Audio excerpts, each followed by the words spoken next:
नमस्कार। ज्ञान दीक्षा सत्संग में आप सभी का स्वागत है। ये सत्संग ज्ञान दीक्षा कार्यक्रम का एक भाग है जिसमें कार्यक्रम से संबंधित प्रश्नोत्तर परीक्षाएं आदि होती है और आपके प्रश्नों का उत्तर देने का मैं प्रयास करता हूँ, समस्याओं का समाधान करने का प्रयास करता हूँ और कार्यक्रम पूर्ण करने में मैं सहायता करता हूँ। तो यदि किसी के कोई प्रश्न है कार्यक्रम से या ज्ञान मार्ग से संबंधित या उनकी साक्षी भाव साधना से संबंधित, तो आप लिख कर पूछ सकते हैं। सभी प्रश्न आमंत्रित हैं। आदि प्रकाश का प्रश्न है, किसी किसी व्यक्ति की अशुद्धि साक्षी भाव से दूर हो जाती है और किसी किसी की अशुद्धि दूर होने के बाद साक्षी भाव आता है, ऐसा क्यों होता है? अशुद्धि क्या है? अज्ञान और अशुद्धि में क्या अंतर है? तो 3 प्रश्न है। यदि अशुद्धि या बाधा छोटी सी है, इतनी छोटी है कि उसके कारण साक्षी भाव बाधित नहीं होता, उसके कारण साक्षी भाव चला नहीं जाता, तो वो साक्षी भाव में रहते रहते अपने आप समाप्त होने लगती है, क्योंकि उसकी अनावश्यकता देख ली जाती है, प्रकट हो जाती है, बुद्धि जागृत हो जाती है। अगर अशुद्धि इतनी बड़ी है, इतनी भारी है वो बाधा कि वो साक्षी भाव भी नहीं टिकने देती, तो पहले उसको दूर करने का प्रयास किया जाता है और वो दूर होते ही साक्षी भाव बढ़ने लगता है। तो अशुद्धि की मात्रा पर है या अशुद्धि में कितनी ऊर्जा है उस पर है। जितने लोग उतने तरह की अशुद्धियां। एक ही व्यक्ति में कम या अधिक मात्रा में अलग अलग तरह की अशुद्धियां मिलती है। कोई भी मनुष्य 100% शुद्ध नहीं है, इसलिए पहले प्रयास किया जाता है कि साक्षी भाव आ जाए, क्योंकि वो हमारी प्राथमिकता है। वो नहीं आता तो जो मुख्य अशुद्धि है, जो बाधा बन रही है, उसको दूर करने का प्रयास किया जा सकता है। ये क्यों होता है, इसका नियम नहीं है। सब में अलग अलग मामला देखने को मिलेगा, व्यक्तिनिष्ठ है। आपको अपना देखना चाहिए, आप में क्या अशुद्धि है, उससे साक्षी भाव प्रभावित हो रहा है या नहीं हो रहा है, तो दूर करना है। नहीं हो रहा तो वो अशुद्धि अपने आप दूर होगी, देखना चाहिए होती है या नहीं। अशुद्धि का अर्थ क्या है? वो मनोवृत्ति या वो कर्म, वो संस्कार जो आपकी साधना में बाधा है। ये आपको अशुद्धि की सारी परिभाषाएं शुद्धिकरण के चरण में बताई गई हैं। हर प्रकार की अशुद्धि वहाँ गिना दी गई है, जितनी भी मुख्य है जो मुझे पता था बता दी गई। वो देखने पर, वो पाठ सुनने पर आपको पूर्ण ज्ञान हो जाएगा। अभी के लिए इतना ही जान लीजिए। वो वृत्ति, वो कर्म, वो संस्कार, वो आदतें जो आपकी साधना में बाधा है। यहाँ पर एक बात ध्यान रखना जरूरी है, साधना शब्द पर ध्यान देना जरूरी है। अशुद्धि वो नहीं है जो आपके जीवन में बाधा है, जो आपके सांसारिक कर्म में बाधा है, जिसको लोग बुरी आदत कहते हैं या जिसको लोग बुराई कहते हैं। ये सब अशुद्धियां नहीं है। हमारा पूरी तरह अर्थ आध्यात्मिक अशुद्धि पर है। जो लोगों द्वारा निर्धारित है वो सामाजिक मान्यताएं हैं, वो अशुद्धियां नहीं। कभी कभी हो सकता है कि जो सर्वमान्य अशुद्धि है वही आध्यात्मिक अशुद्धि भी हो सकता है ऐसा, परंतु जरूरी नहीं। इसलिए आपको शुद्धिकरण की श्रृंखला देखनी चाहिए या चरण 6 पूरा सुनना चाहिए, सारे पाठ, तब पूरी समझ आएगी अशुद्धि क्या है। अज्ञान भी एक प्रकार की अशुद्धि है। जो बुद्धि में अज्ञान जमा हो गया है वो बुद्धि की अशुद्धि है और अज्ञान के फल है दुख, कष्ट, विकास का रुक जाना, पतन हो जाना। ये सब अज्ञान के कारण है। तो अज्ञान मूल अशुद्धि है, जिसे हम कहेंगे सभी अशुद्धियों का मूल अज्ञान ही है। और यहाँ पे फिर से ध्यान रखना है कि जो लोग कहते हैं वो वाली अशुद्धि हम नहीं बात कर रहे। आध्यात्मिक साधना के संदर्भ में यहाँ बात की जाती है और हर मार्ग में अपनी अपनी अलग अलग अशुद्धियाँ बताई जाएंगी, क्योंकि वो चीज़ उनकी साधना में बाधा होगी। ज्ञान मार्ग में हमने बताई हैं अशुद्धियाँ और उनके शुद्धिकरण के उपाय भी बताए गए हैं, चरण 6 में है। अगर वो सुनने के बाद भी आपका कोई प्रश्न हो तो आप पूछ सकते हैं। आदि प्रकाश ने पूछा है, मेरा यह मनन है, अस्तित्व को समझने के लिए इसे 2 भागों में बांटा गया है, अनुभव और अनुभव करता। इसे और भी दो भागों में बांटा जा सकता था, जैसे कर्ता और कर्म, लेकिन अनुभवकर्ता और अनुभव को सर्वश्रेष्ठ माना गया है, क्योंकि इन्हीं के माध्यम से दुख, पश्चाताप आदि से मुक्ति पाई जा सकती है। क्या ये मनन सही है? नहीं, इतना सही नहीं है आपका मनन। तो अस्तित्व या अद्वैत तत्व को हमने बिल्कुल नहीं बांटा है, बांटा भी नहीं जा सकता। उसके हम दो पहलुओं पर या दो चेहरों पर विचार मात्र करते हैं अलग अलग रूप से। कभी कभी हम कह देते हैं ऐसा सरल हिंदी में कि हमने इसको दो में, एक को दो में बांटा है ताकि आपको समझने में आसानी हो, लेकिन उसको बंटवारा नहीं कह सकते।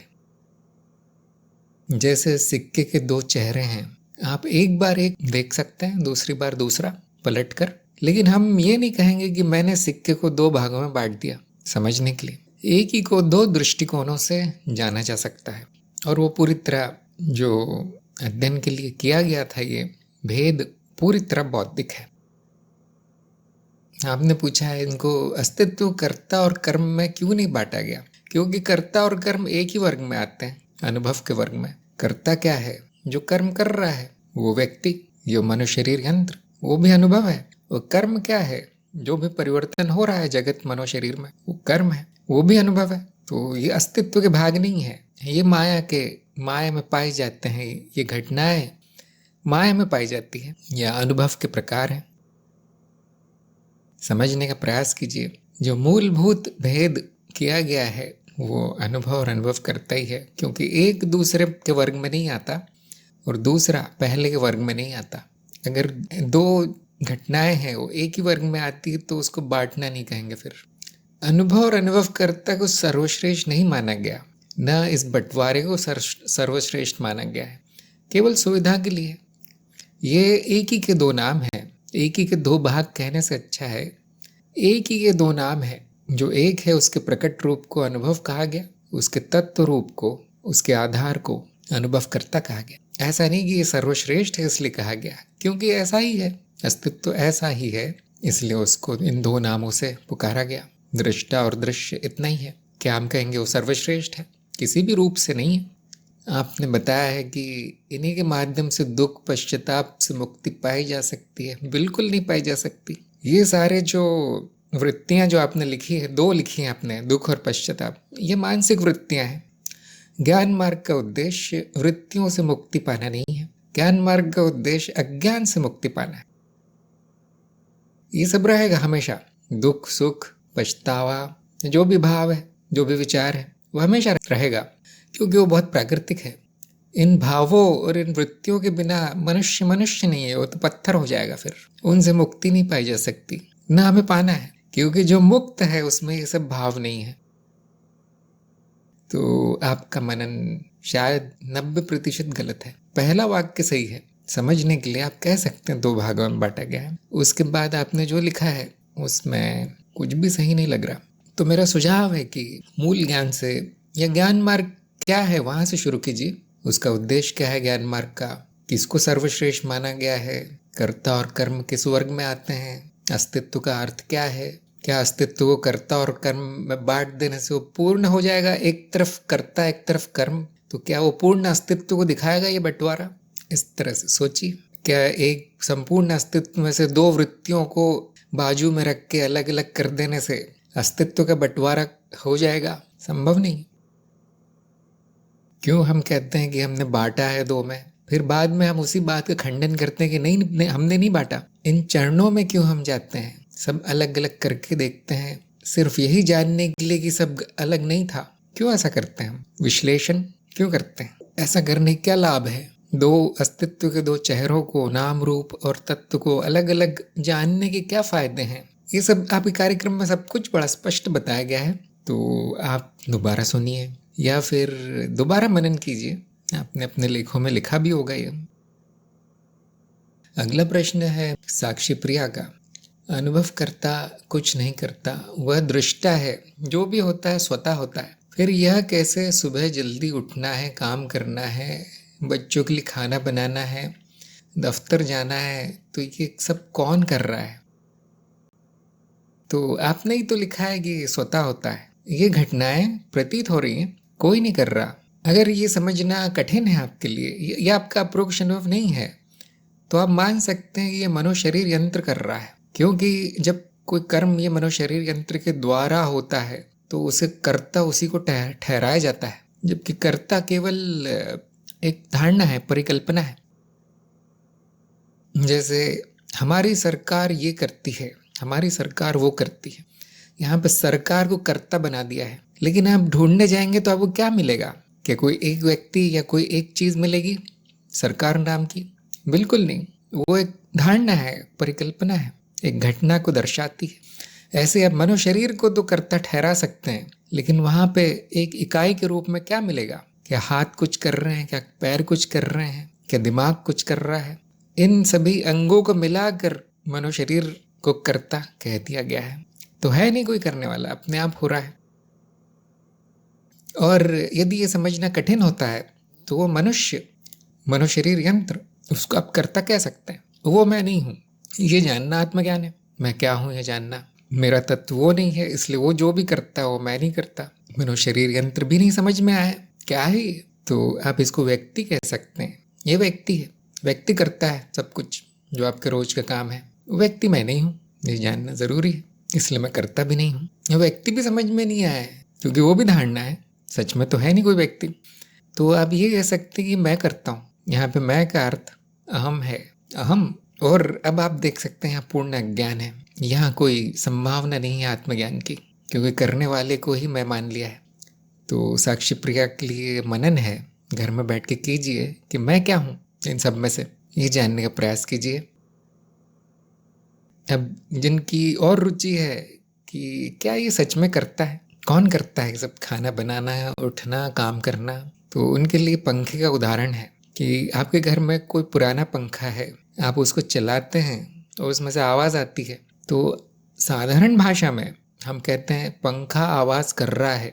उस आवाज़ के कर्म का कर्ता पंखा निर्धारित हो गया।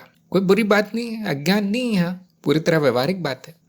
लेकिन क्या पंखा आवाज कर रहा है? क्या वो उसमें इच्छा है, सोच समझने की शक्ति है? फिर वो निर्णय लेता है कि आज तो आवाज करना है, सोने नहीं देना किसी को। क्या उसको कर्ता कहा जा सकता है? नहीं, क्योंकि वो यंत्र है। तो फिर कौन करता है? तो आप देखेंगे कोई नहीं। ये धारणा ही गलत है। करता नहीं तो कर्म भी नहीं होगा, बिल्कुल नहीं। हाँ, कोई कर्म नहीं, वो घटना प्रतीत हो रही है। क्यों प्रतीत हो रही है? क्योंकि परिवर्तनशील है, इंद्रियों के माध्यम से दिख पड़ रही है, एक भ्रम सा हो रहा है, सपने जैसा। ऐसा ही सारा जगत है, ऐसा ही सारा शरीर और सारा मन है।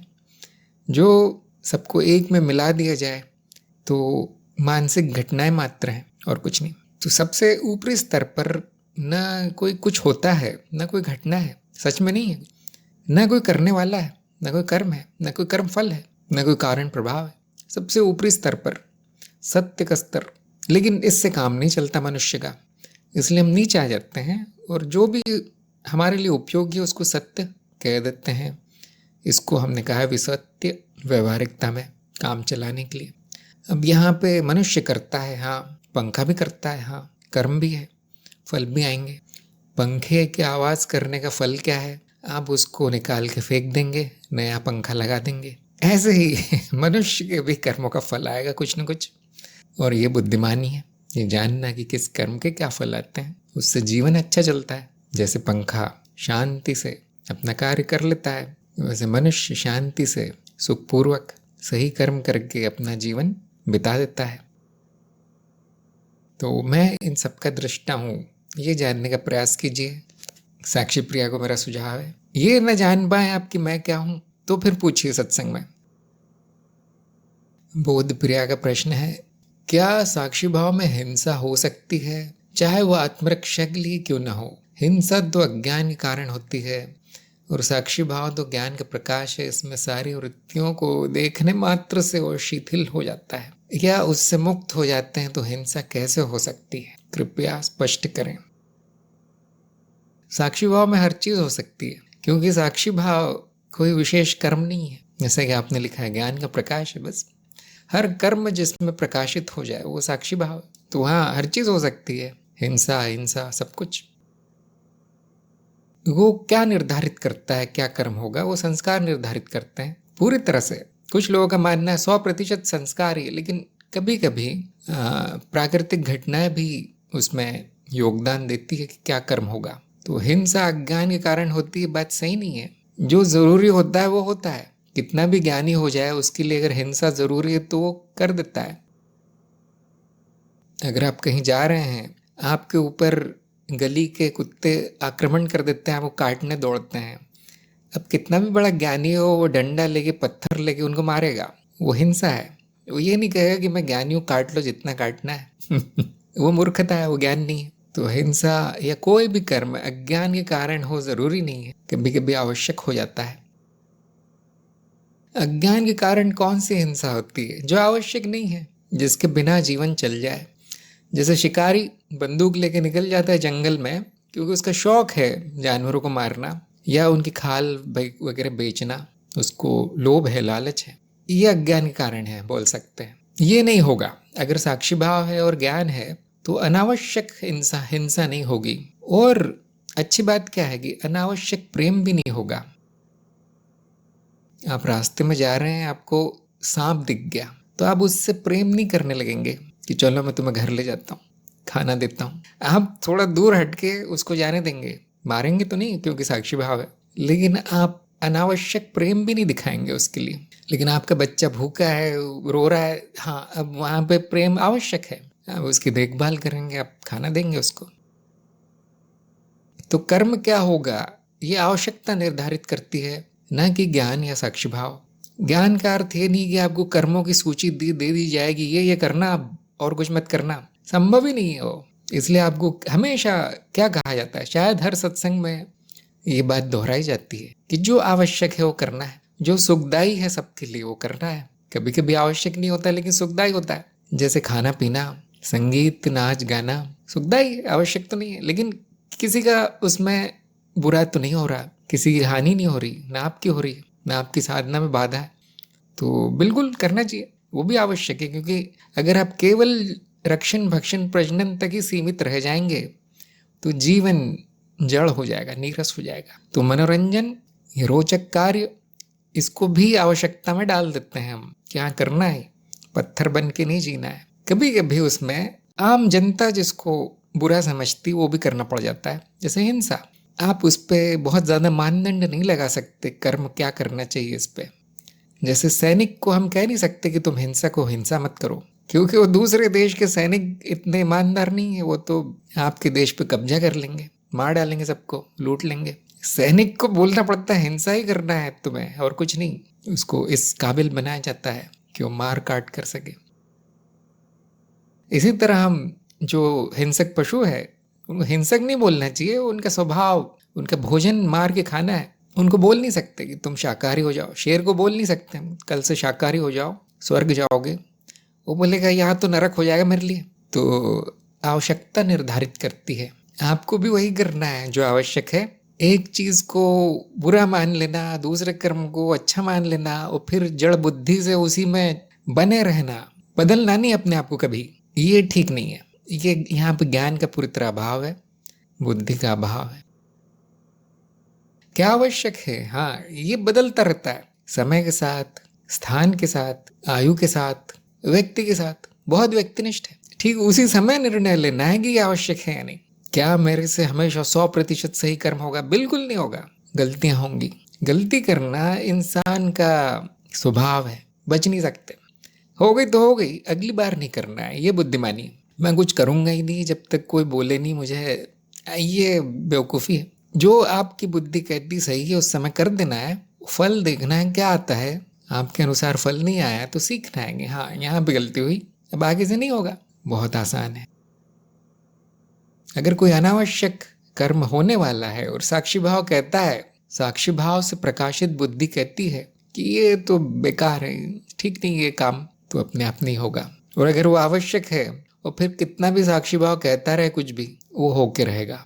ये प्रकृति, ये माया, ये संस्कार मनुष्य में इतने शक्तिशाली हैं कि वो साक्षी भाव को भगा देंगे, साक्षी भाव को का नाश कर देंगे, बुद्धि को भी भ्रष्ट कर देंगे, और पहले वो होगा जो इस मनुष्य का स्वभाव है। इससे हमें लड़ना नहीं है, जिसको जानिए मनुष्य होना क्या है, ये भी समझना जरूरी है। अनुभव करता होना क्या है वो तो आप जान ही गए होंगे। जो मनुष्य का स्वभाव है अगर वो ना हो तो मनुष्य विकारी हो जाता है, उसमें मनोविकार, शारीरिक विकार आने लगते हैं। जैसे हिंसा के पहले जो भाव आता है वो है गुस्सा, नफरत, क्रोध। अगर इनका दमन हो जाए, अगर वो प्रकट ना हो किसी रूप में, शब्दों के या कर्मों के, वचनों के, तो वो आप देखेंगे कुछ वर्षों बाद दमन करते करते वो व्यक्ति मनोविकारी हो गया। इसी प्रकार बहुत सारी चीजें हैं, अगर वो अपने स्वभाव के अनुसार न चलने दिए जाए इस मनुशरीर यंत्र को तो वो बिगड़ जाता है। इसलिए शुद्धिकरण में ये नहीं बताया जाता कि ये सोचिए ये सब बंद कर दो, नहीं, बिल्कुल नहीं बताया जाता। कहाँ कहाँ विकार है वो छोड़ दो, ये बताया गया है। शुद्धिकरण का चरण जो है, चरण 6, बहुत ज़रूरी है, जिसको कि लोग एक बटन दबा के ख़त्म कर देते हैं कभी कभी कि मुझ में तो कुछ नहीं है। हो सकता है सच में कुछ ना हो, लेकिन उसको सुनना ज़रूरी है। ऐसा ज्ञान कहीं नहीं है इस दुनिया में जो ज्ञान दीक्षा के चरण 6 में बताया गया है। सारा मनोशरीर यंत्र, मनुष्य का कच्चा चिट्ठा वहाँ खोल दिया गया है कि ये होता है मनुष्य, और हमें वो ख़त्म नहीं करना है। उसमें जो अति हो रही है, जो विकार आ गए हैं, वो ख़त्म करना है बस। हिंसा विकार नहीं है, गुस्सा विकार नहीं है उसकी अति विकार है। वो जहाँ नहीं होना चाहिए वहाँ भी हो रहा है तो वो फिर विकार है। वो निर्णय स्वयं लेना है सबको। जैसे ही आप दूसरों के निर्णय पर चलेंगे वो विकार से भी बुरा है, क्योंकि आपके अंदर विकार तो है ही, अब दूसरों की गुलामी भी हो गई। स्वयं निर्णय लेना है, इतनी बुद्धि होनी चाहिए साधक में कि वो स्वयं निर्णय ले, कहाँ अति हो रही है, कहाँ बिल्कुल नहीं हो रहा है वो काम। शायद स्पष्ट हो गया होगा। आदि प्रकाश ने पूछा है, क्या और किसी 2 परिभाषा हो सकते हैं जिससे ये पूर्ण हो जाए? हम तो जानते हैं कर्ता मैं नहीं हूँ, ये सुख दुख आदि वृत्ति मेरे नहीं। क्या इसको वृत्तियों से मुक्ति नहीं कह सकते? जैसे ही हम ये कहते हैं तो वृत्तियों के प्रभाव कम हो जाता है। शायद आप पूछ रहे हैं कि अस्तित्व को किन 2 भागों में और बांटा जा सकता है, तो आप कह सकते हैं हाँ, नाम रूप तत्व, दृष्टा दृश्य, साक्ष्य साक्षी, माया तत्व, ऐसे बहुत से नाम रखे जा सकते हैं। देखिए हो सकता है क्या, स्वप्न, स्वप्न दृष्टा, आप देखेंगे सबका अर्थ तो एक ही है। अगला प्रश्न ये था कि सुख दुख मेरी नहीं है।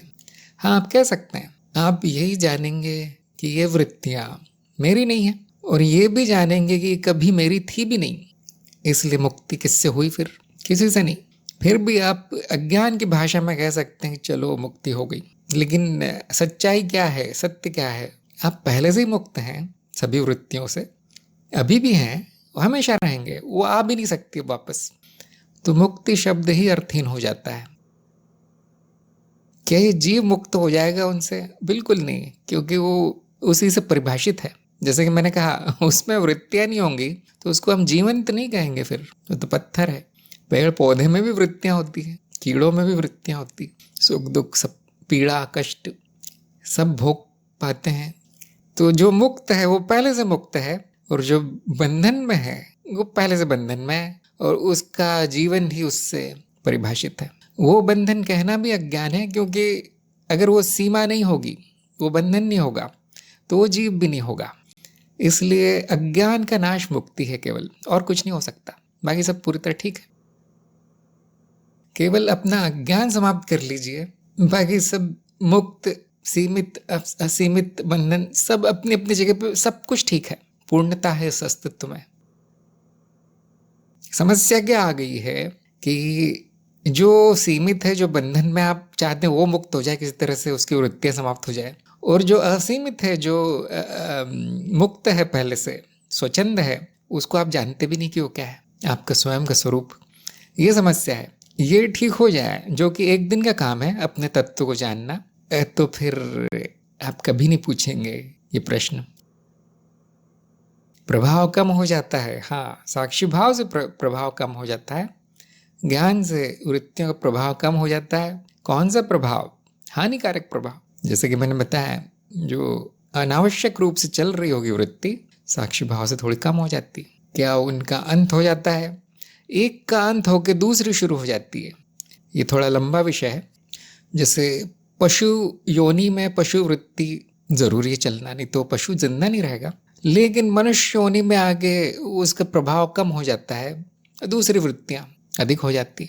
मनुष्य को जो परिभाषित करती हैं वृत्तियां वो अंत होंगी, लेकिन कुछ और वृत्तियां फिर शुरू होंगी। ऐसी कितनी है, ऐसे अनंत स्तर हैं। वो क्या है जिसमें कोई भी वृत्ति नहीं है, सब समाप्त हो जाता है, वो अंतिम स्तर है। वो मैं हूँ, पहले से ही हूँ, मैं ऐसा ही हूँ पहले से। उसको आपको कुछ करना नहीं पड़ेगा कि प्रभाव समाप्त हो जाए मुझ पे सबका। मुझ पे कोई प्रभाव है ही नहीं, न कोई मेरी वृत्ति है। जिस पे प्रभाव है वो बिल्कुल सही है अपनी जगह पे, उसका विकास हो रहा है। एक समाप्त होगी दूसरी आएगी, दूसरी हो समाप्त होगी तीसरी आएगी, इस तरह से चलेगा। ये कहाँ बताया गया है कार्यक्रम में? चरण 5 में बताया गया कि कौन सी वृत्ति कहाँ पे किस स्तर पे अधिक होती है। पशु वृत्ति, भोग वृत्ति, जाति वृत्ति, साधक वृत्ति, ये सारे बताए गए वहां पे। आप हमेशा देखेंगे वो जो पुराने स्तर की वृत्ति थी वो नए स्तर में समाप्त है, लेकिन दूसरी वृत्तियां चालू है। और जब तक मनुष्य रूप है सबका मिला जुला एक रूप होगा, सभी वृत्तियों का मिला जुला रहेगा। बड़ी विचित्र बात है, बड़ी जटिल रचना है मनुष्य। आप उन वृत्तियों को पूरा खत्म भी नहीं कर सकते, उनको बहुत ज्यादा बढ़ा भी नहीं सकते। इसलिए संतुलन जरूरी है। संतुलन, वृत्तियों का संतुलन, कम करना या बढ़ाना नहीं। तो ये चरण 5 के जो पाठ हैं उसमें ये बहुत विस्तार में बताया गया है। संतुलन क्या है, कैसे लाया जाए, कैसे नापना है। वृत्तियों को नापने के लिए यंत्र बना दिया गया है आपके लिए। आदि प्रकाश, हाँ, आप कार्यक्रम छोड़ के हर चीज कर रहे हैं ऐसा लग रहा है। कार्यक्रम पे ध्यान दीजिए, सब कुछ बताया गया है। मैं ऐसा नहीं कहता कि प्रश्न नहीं पूछना है, लेकिन ऐसा लग रहा है कि आप कार्यक्रम में नहीं है, ध्यान नहीं देना उस पर, सब बताया गया। विदुषी ने पूछा है, जब सब स्वयं होता है तो मैं कुछ नहीं करती, केवल दृष्टा हूं। तो व्यवहारिकता में जब हमारे बूढ़े बीमार माता पिता जो बिस्तर में ही नित्य क्रिया करते हैं, स्पष्ट शब्दों में नरक भोग रहे हैं, अगर हम उन्हें ऐसे ही छोड़ दें तो उनकी सेवा कैसे होगी? आप देखिए आपके पास क्या उपाय है, क्या कोई और है सेवा करने वाला? यदि आप नहीं कर सकते तो कोई और कर लेगा, नौकर या कोई और रिश्तेदार, भाई बहन। उपाय जरूरी है। हाँ, आप ऐसे भी छोड़ सकते हैं, क्या होगा? वहाँ मृत्यु हो जाएगी। अगर कोई व्यक्ति बूढ़ा है, बीमार है और उसको उचित सेवा ना मिले, दवाई आदि ना मिले, खाना ना मिले, तो उसकी मृत्यु हो जाएगी। क्या ये बुरी बात है? बिल्कुल नहीं, क्यों? मृत्यु वैसे भी होनी है। वो मृत्यु के एक चरण दूर है, बस एक ही कदम बचा है बस मृत्यु के लिए। तो बहुत बार ऐसा होता है, हम इसे कहते हैं दया मृत्यु। दया करके उनको मरने दिया जाता है, क्योंकि जैसा आपने कहा वो नरक भोग रहे। तो हिंदी में पता नहीं इसको क्या कहते हैं, अंग्रेजी में अच्छा शब्द है। तो कभी कभी डॉक्टर कहता है, आप जाएंगे डॉक्टर के पास कि ये जो मरीज है, कैंसर का मरीज है, ये पड़ा हुआ है हमारे अस्पताल में, इस पे हर रोज 20,000 का खर्चा आ रहा है, दवाइयों का और उपकरणों का और ये सब, लेकिन ये एक ही महीने में मरने वाला है। अगर अब इतना खर्चा करेंगे तो 10-15 दिन और जीवित रहेगा, ऐसा डॉक्टर बताता है। फिर डॉक्टर बोलता है आपके पास उपाय है, चाहे तो आप इसको अभी जाने दे सकते हैं, कोई फायदा नहीं है, दुख को बढ़ा के फायदा नहीं है। तो वो साइन करवा लेता है आपसे पहले शायद ये कानूनी जरूरत है, और सारे उपकरण और वो जो सुइयां हैं वो निकाल दी जाती है, सारी दवाइयाँ समाप्त कर दी जाती है। शायद एक आध सोने की दवा या दर्द की दवा बस दी जाती है, और उसकी मृत्यु 1 हफ्ते में हो जाती है, जो कि और कष्ट भोगने वाला था महीने भर। तो बिल्कुल बुरा नहीं है, पूरी तरह नैतिक है, लेकिन निर्णय उसके परिवारजनों के ऊपर डाल दिया गया है कि जो मौत की कगार पे है उनका क्या किया जाए। ये उनके बच्चे, उनके रिश्ते नातेदार निर्धारित करते हैं, अगर नहीं तो डॉक्टर निर्धारित करता है। डॉक्टर को पूरी तरह कानूनी रूप से अधिकार है, जब तक हो सकती है तब तक करना है, और असंभव हो जाए तो नहीं करना है, क्योंकि उसका कोई परिणाम नहीं आएगा। मृत्यु सभी की होती है, तो अगर नरकीय है जीवन तो वो मृत्यु ही अच्छी है फिर, क्योंकि हम तो कहते हैं मृत्यु होती नहीं है, शरीर का अंत होता है, उसी को मृत्यु कह दिया जाता है। लेकिन जो कष्ट भोग रहा है वो जारी रहता है फिर उसका, तो उसे कष्ट को क्यों बढ़ाना? जीवन तो अनंत है, वो तो जारी रहता है। तो शरीर रूपी जो कांटा गड़ा हुआ है, कष्ट दे रहा है, उसको हटा देना ही बुद्धिमानी है। क्या ये नैतिक है, क्या ये अनैतिक है? यहाँ पर तो ज्ञान मार्ग का भी कोई सवाल नहीं है। ज्ञान मार्ग का संदर्भ लाना भी ठीक नहीं है कि मैं तो दृष्टा हूँ और ये सब जरूरी नहीं है। ये सामान्य ज्ञान की बात है और सबको अपना अपना निर्धारित करना है, क्योंकि वो जो इतना बुरी स्थिति में वो निर्धारित नहीं कर पाएगा। कभी कभी ऐसा होता है कि वो जो मरीज है वही अपनी इच्छा व्यक्त कर देता है कि अब मुझे इलाज नहीं करवाना, मुझे शांति से मरने दो। थोड़ी बहुत उसमें बुद्धि बची है, थोड़ी बहुत चेतना बची है, तो वो कहता है ऐसा, समझदार व्यक्ति। बाकियों में इतना नहीं होता, इतनी समझ नहीं होती, या उनकी जीवित रहने की इच्छा बहुत तेज होती है। तो कितना भी नरक भोग रहे हो, बोलते रहते हैं मुझे खिलाओ पिलाओ, मेरा इलाज कराओ। तो हर प्रकार के लोग हैं। तो नैतिक क्या है, अनैतिक क्या है, वो सबको अपना अपना निर्धारित करना है, चलना है। जैसे कोई गरीब व्यक्ति है, उसके पास, बेचारे के पास कहाँ पैसे होंगे? 20,000 रुपये रोज कैसे खर्च करेगा वो दवाइयों पे? कौन सा ऑपरेशन करवाएगा वो? जबकि उसको पता है कि एक हफ्ते बाद तो मरने वाला है वो जो भी है। तो वहाँ नैतिक अनैतिक का भी सवाल नहीं, वहाँ तो पूरी तरह मजबूरी है कि वो तो बस छोड़ देते हैं उसको मरने के लिए। कोई भी नहीं कहेगा कि अनैतिक है, सब कहेंगे हाँ ठीक है, यही है उसका अंत, ऐसा ही होना है। तो क्या आप जानबूझ के किसी का अंत कर रहे हैं? अब अनैतिक कहा जाएगा, जबकि उसकी बहुत लंबी आयु उसकी है सामने, स्वस्थ व्यक्ति है और वो आराम से 20, 25, 30 साल आराम से स्वस्थ जी सकता है। अब उसको आप किसी प्रकार से मार रहे हैं, अब वो अनैतिक कहा जाएगा। इसमें तो मुझे बताने की भी जरूरत नहीं, चाहे वो पशु ही क्यों ना हो, वो अनैतिक कहा जाएगा। पशुओं में एक बड़ी अच्छी बात है कि वो खुद ही जान जाते हैं कि मेरा अंत आने वाला है, और वो ऐसी जगह जाके बैठ जाते हैं, गायब हो जाते हैं, किसी को पता भी नहीं चलता। मृत्यु स्वीकार है वहाँ, शायद उनको पता भी नहीं कि मृत्यु नाम की कोई चीज़ है। उनकी जो प्राकृतिक प्राणों की गति है वो अपने आप बदल जाती है, अपने आप वो खाना वाना बंद कर देते हैं, चीखना चिल्लाना बंद कर देते हैं। बंद क्या, शुरू भी नहीं करते हो, और आपको दिखेगा भी नहीं वो कहाँ गया। पालतू पशुओं की बात अलग है, क्योंकि पालतू पशु थोड़े थोड़े मनुष्य जैसे हो गए हैं, जो प्रकृति में रहते हैं उनका नहीं पता चलेगा। उनको कोई नरक नहीं भोगना पड़ता, उनको कोई दुख नहीं भोगना पड़ता। उनकी मृत्यु ऐसे है जैसे हम रोज सोने जाते हैं। अति सुंदर जीवन, अति सुंदर मृत्यु। हमारा ऐसा क्यों है? मनुष्य में ऐसा क्यों है? समस्या क्यों है? अज्ञान बहुत है मनुष्य में।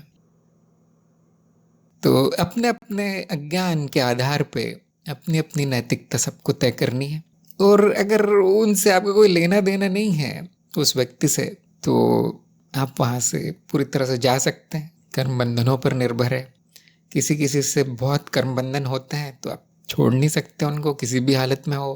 कुछ लोग ऐसा सोचते हैं कि मैंने अपने माँ बाप का ध्यान नहीं रखा तो मेरे बच्चे भी मेरा ध्यान नहीं रखेंगे। मतलब यहाँ को थोड़ा स्वार्थ भी है, नैतिकता तो है लेकिन स्वार्थ भी है, तो वो सही मान के वो करते रहते हैं। सबको अपना अपना निर्णय लेना है, जो ज़रूरी है वो करना है। यहाँ पे वो सब नहीं लाना है कि मैं तो दृष्टा हूँ क्यों करूँ। अब आपने वो सत्य को असत्य में मिला दिया, ज्ञान को आपने माया में मिला दिया। माया में केवल माया काम आती है, सत्य नहीं काम आता। आप उस व्यक्ति को जो कष्ट भोग रहा है कहेंगे देखिए आपकी मृत्यु नहीं होती, आप दृष्टा हैं, ये दर्द भी आपको नहीं हो रहा है। तो वो बोलेगा ये दवाइयाँ भी दृष्टा को ही खिला दो बिल भी अस्पताल का दृष्टा को ही देने दो। क्या हम कह सकते हैं ऐसा? आप देखिए बिल्कुल तार्किक नहीं है, ये बातें तार्किक नहीं है। माया में माया के स्तर पे व्यवहार होना चाहिए, उसमें सत्य नहीं मिलाना है कि मैं तो कुछ नहीं करता, मैं तो दृष्टा हूँ। ये मूर्खता है। दृष्टा का ज्ञान, आत्मज्ञान, ब्रह्म का ज्ञान माया से मुक्ति के लिए है माया से परे जाने के लिए है। उसमें उसके अंदर उसका कोई उपयोग नहीं है, न करना है, हमें उपयोग नहीं करना उसका, क्योंकि आध्यात्मिक ज्ञान है। देखिए कभी कभी ये ज्ञान आपको दिशा दिखाएगा, माया में भी कभी कभी। जैसे आप अपने बारे में निर्णय ले सकते हैं, कोई मुझे अस्पताल न भेजे, अगर मैं 1 साल ही मरने के लिए, मेरा तो मेरी सभी इच्छाएं पूर्ण हो गई, मुझे कोई कुछ न दे, मुझे कहीं भेज दे अच्छी जगह पे जहाँ मैं शांति से मेरी मृत्यु पूरी चेतना में हो, ताकि गुरुक्षेत्र मेरा प्रवेश हो, गुरुलोक में। ये सब आप अपने लिए निर्धारित कर सकते हैं ज्ञान के संदर्भ में, ज्ञान के प्रकाश में। और आप अपनी मृत्यु तय कर सकते हैं कैसी होगी। अपनी का अर्थ यहाँ पे इस शरीर की।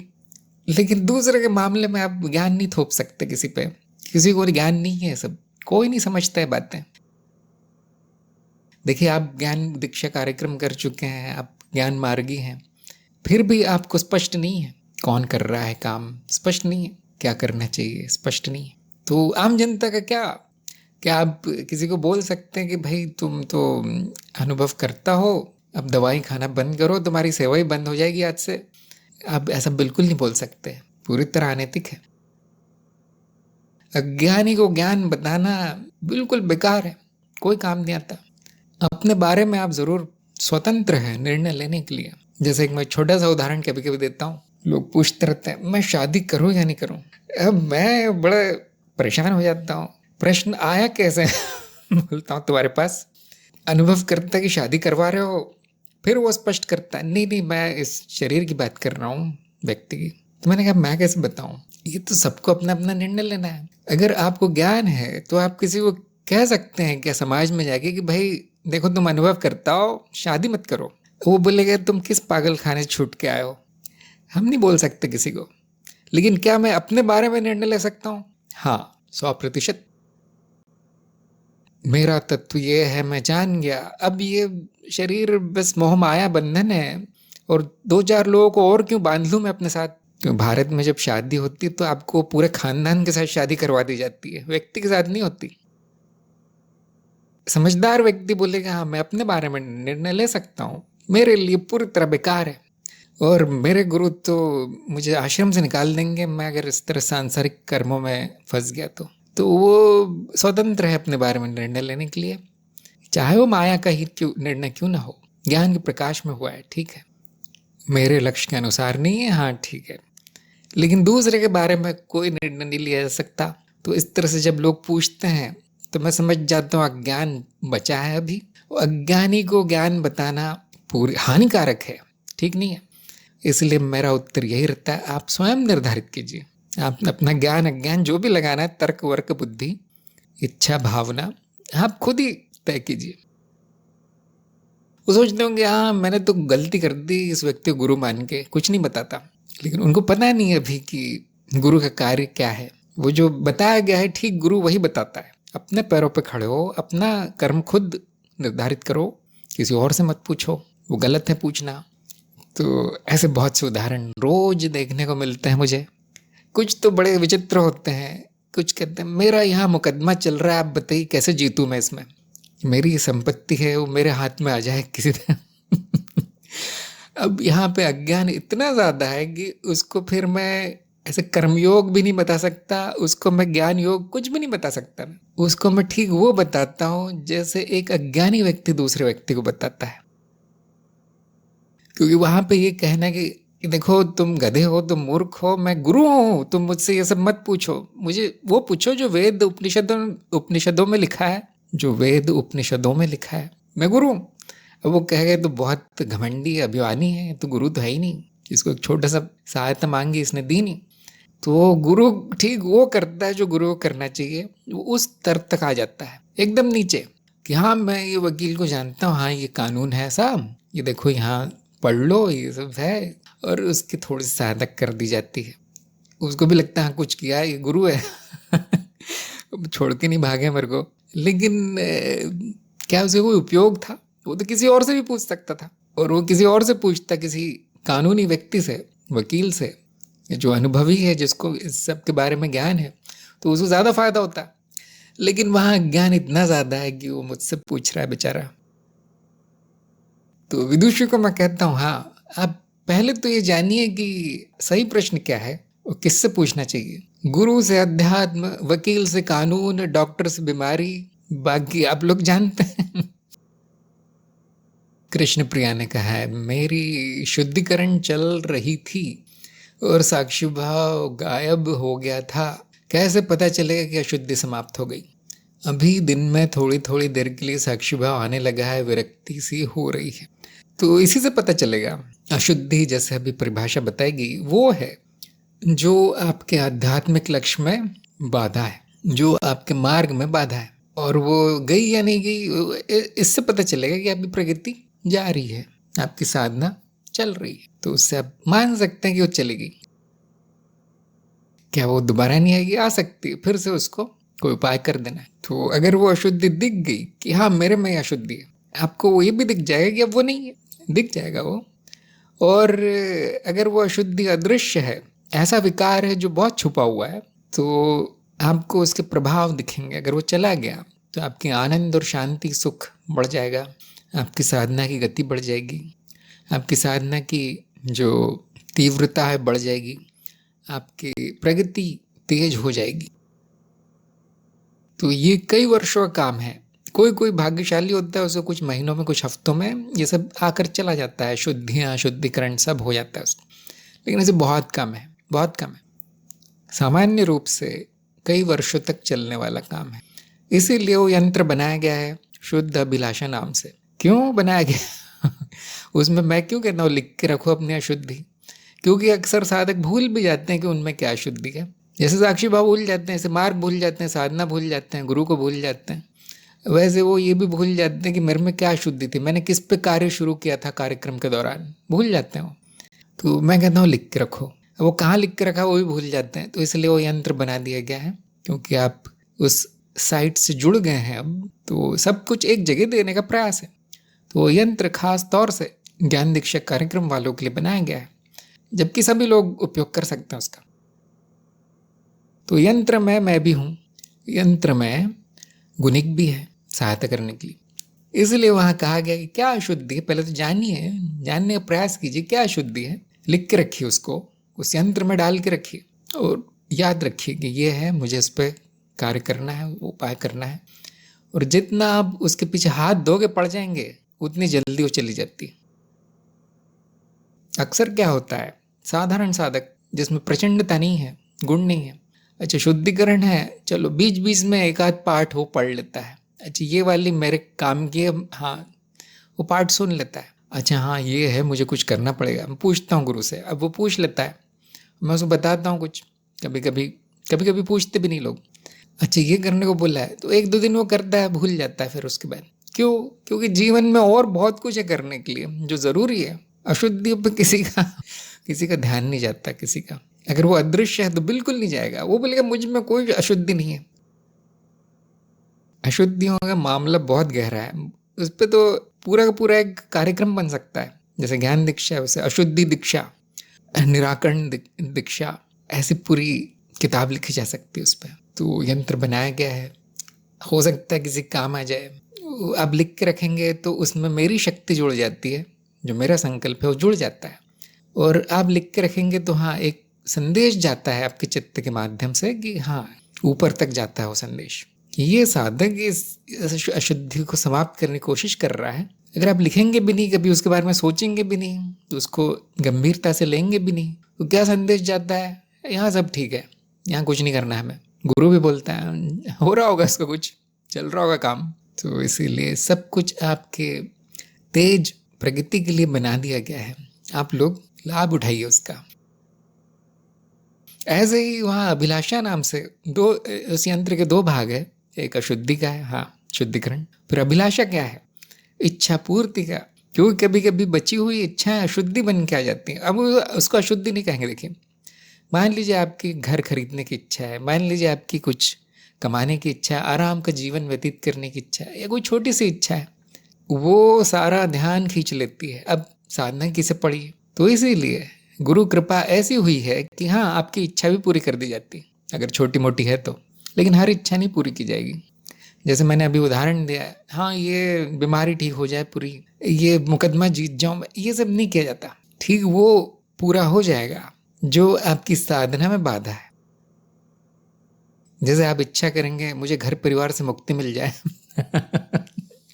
कोई नहीं करता वैसे, तो वो चाहते और बढ़ जाए और मेरे अनुसार चले, मेरे इशारों पे नाचे सारे लोग, वैसी इच्छा कभी पूरी नहीं होती। आप बहुत अच्छे साधक हैं और आप देखते हैं कि हाँ ये घर परिवार मेरे लिए बाधा है, और आप वो अभिलाषा यंत्र में जाके लिख देते हैं कि मेरी इच्छा यही है, वो अशुद्धि नहीं है लेकिन ये मेरी इच्छा है कि वो सब चले जाए, छूट जाए, वो अच्छे से हो जाए, किसी का नुकसान ना हो, किसी को दुख ना हो। ये जैसे ही आप इच्छा करेंगे ये ज़रूर पूरी होगी। कोई नहीं जानता कब होगी, लेकिन होगी। अगर मैं पढ़ लूँ उसको, मैं जान जाऊँ ये किसने बोला है, किसने इच्छा की है, तो उसमें मेरा संकल्प जुड़ जाता है। अब पता नहीं किसी की श्रद्धा है, किसी की नहीं है, वो बोलेंगे आपका जुड़ के क्या होगा, कोई कोई बोल सकता है।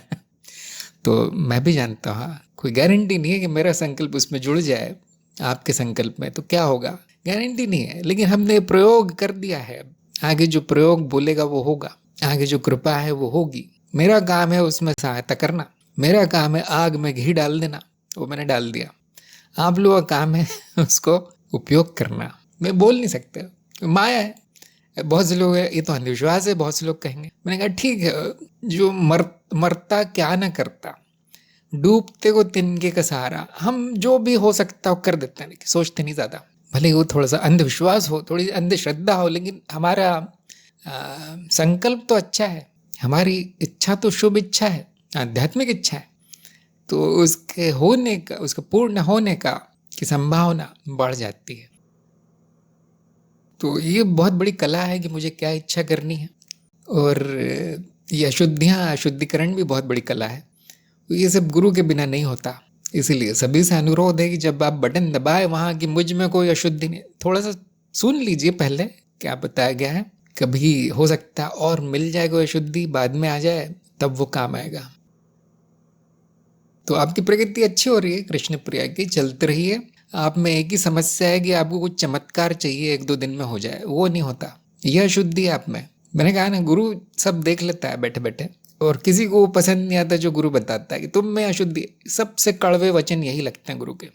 मैं जानता हूँ कि मैं इससे गुजर चुका हूँ। हर प्रकार की कड़वी गोली मैंने खा ली है। अब कोई कहता है कि अशुद्धि है तो मुझे ज़रा भी बुरा नहीं लगता। हाँ होगी। मैं कहता हूँ हाँ होगी। अच्छा, अगला प्रश्न राम का है। साप्ताहिक रिपोर्ट में विशेष अनुभव के बारे में पूछा जाता है, इसमें किस प्रकार के विशेष अनुभव लिखे जाने चाहिए? मुझे ऐसा लगता है कि कोई भी विशेष अनुभव नहीं है, परंतु साक्षी भाव की साधना अच्छी चल रही है। विशेष अनुभव ना होने के कारण ये विचार आया कि कहीं मेरी साधना तो गलत नहीं, किस प्रकार का अनुभव होना चाहिए? क्या कोई बिंदु है जिससे पता चले कि साधना ठीक और सही दिशा में चल रही है? विशेष अनुभव वो है जो रोज नहीं होता, इसलिए उसका नाम विशेष। जो साधारण नहीं है वो विशेष। अगर नहीं होता तो कुछ नहीं लिखना है। क्या विशेष अनुभव होना चाहिए? क्या ज़रूरी है? बिल्कुल नहीं। तो फिर क्यों पूछा गया? कभी कभी, क्योंकि ये साधना है, देखिए साधक है, साधक का जीवन विचित्र अनुभवों से भरा होता है। सबका तो नहीं होगा, कुछ का तो होता है। और कभी कभी वो मान लेते हैं कि ये जो हुआ है जीवन में वो मेरी साधना के कारण हुआ है, ऐसा मान लेते हैं और वो साधना बंद कर देते हैं। तो इसमें कोई बुराई नहीं है। शक हो गया आपको तो बंद कर दीजिए, लेकिन वो बताना ज़रूरी है कि ये चीज़ रोज नहीं हो रही थी, अब हो गई, और ये आनी जानी नहीं है, ये घटना अक्सर हो रही है, तो इसीलिए आपको वहाँ लिख देना चाहिए। फिर मैं देखता हूँ कि उसका क्या करना है। अक्सर 90% यही होगा, मैं कहूँगा वो अपने आप होकर चला जाएगा, आप चिंता मत कीजिए। अगर वो कष्टदायी अनुभव है, विशेष कष्ट हो रहा है, उससे जीवन अस्त व्यस्त हो रहा है, तो फिर मुझे बताना बहुत ज़रूरी है। समस्याएं, विशेष अनुभव, और फिर वो साधना रोक दी जाती, भले उसी कारण हो रहा हो या नहीं हो रहा हो, सावधानी के कारण, ताकि शंका चली जाए मन से कि साधना के कारण हो रहा है। तो आपकी साधना सही चल रही है या नहीं, वो आपकी रिपोर्ट से मुझे पता चलेगा, और मैं बताऊंगा सही चल रही है या नहीं, कम से कम 3 महीने। उसके बाद आप खुद ही जान जाएंगे कि साधना सही चलती है, उसके क्या लक्षण है, सही नहीं चलती उसके क्या लक्षण है। सही चलती मतलब साक्षी भाव आने लगा है, साक्षी भाव में कर्म होने लगे हैं, उसकी अवधि बढ़ रही है, ज्ञान या तो बढ़ रहा है या तो पक्का हो रहा है, मन में शांति, आनंद और शुद्धि अपने आप हो रही है, अनावश्यक का त्याग हो रहा है, विरक्ति आ रही है। तो ये सब सूची है कि ये चिन्ह है कि साधना सही चल रही। और सही नहीं चल रही कैसे जाना जाएगा?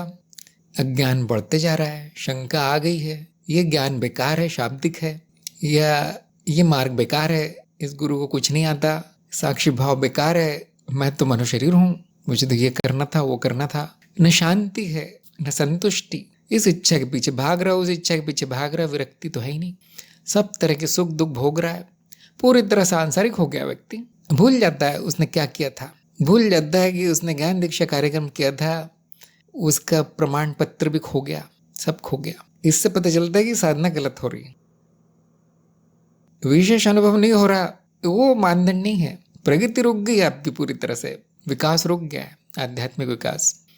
तो हम कहेंगे हाँ, अब साधना गलत सही तो अलग बात है, वो हो ही नहीं रही है। तो इसके लिए मैंने एक लेख लिखा हुआ है, क्योंकि प्रश्न बहुत आता है कि प्रगति कैसे देखें। तो पहले तो उसमें बताया गया है, देखिए आपके कार्यक्रम में ही बताया गया है, और चिन्ह बताया गया है, लक्षण, और यंत्र बना दिया गया है मूल्यांकन का, आत्म मूल्यांकन का। उसको मैंने कहा कि हर 6-7 महीने में, 1 आध साल में अपना आत्म मूल्यांकन करते जाना है। उससे आपको पता चलेगा कौन सी वृत्ति बढ़ रही, कौन सी वृत्ति घट रही है। बाद में वो यंत्र भी ज़रूरी नहीं है, अपने आप ही पता चल जाएगा क्या बढ़ रहा है, क्या घट रहा है, प्रगति दिख जाएगी। जो थोड़े आगे बढ़ गए मार्ग पे, उनको कोई यंत्र नहीं चाहिए, किसी से पूछना नहीं पड़ेगा। तो क्योंकि आप नए नए हैं, आपको वो सब दे दिया गया, पका पका है। और ये सब बातें एक लेख में लिखी है, मैं ढूंढता हूँ लेख, मुझे मिल जाए तो मैं आपको भेजता हूँ। हाँ, ये कड़ी मैंने भेजी है, इसका नाम है आध्यात्मिक प्रगति के चिन्ह, सबको पढ़ना चाहिए। बोध प्रिया ने कहा है, शुद्धिकरण में तो कोई विकार नहीं है, ये गलती से टच हो गया था। कोई बात नहीं, आपके पास सारा जीवन है। देखिए, ज़रूरी नहीं कि आपको सब कुछ कार्यक्रम रहते रहते ही कर लेना है सारा, वो तो संभव भी नहीं है। विदुषी ने कहा है कि नहीं छोड़ सकते। प्रश्न पूछने का आशय केवल यही है कि उस समय साक्षी भाव में केवल कैसे देखूं, स्वतः क्यों नहीं हो रहा। क्योंकि आप नए हैं, आप देख नहीं पाएंगे, खासतौर से जो कठिन परिस्थितियों में नए साधुओं का कोई साक्षी भाव नहीं होता। बिल्कुल प्राकृतिक बात है, स्वतः क्यों नहीं हो रहा है, नहीं होता ऐसा। बहुत कम लोग होंगे जिनकी कई जन्मों की साधना है, वो ज्ञान होते ही साक्षी भाव में आ जाएंगे, अखंड साक्षी भाव। तो बहुत बड़ा चमत्कार है, कुछ कुछ के साथ होता है, बहुत संत महात्मा ही होते हैं वो।